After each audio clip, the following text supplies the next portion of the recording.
There is a great challenge in using those, let's say, international words that have become a part of our everyday language.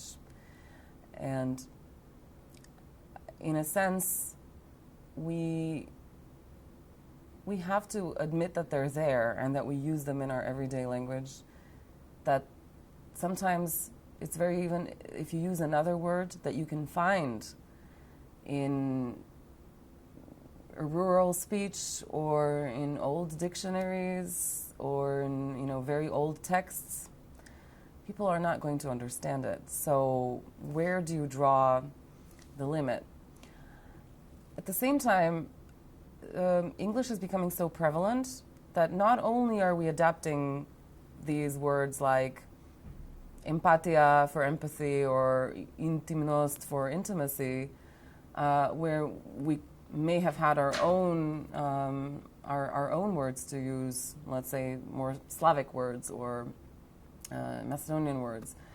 But now we are also adapting the syntax of English. English has become so prevalent that, for instance, we are now literally translating the phrase "have a nice day" or "have a nice evening," which is something that is completely unnatural for the Macedonian language, but it's there.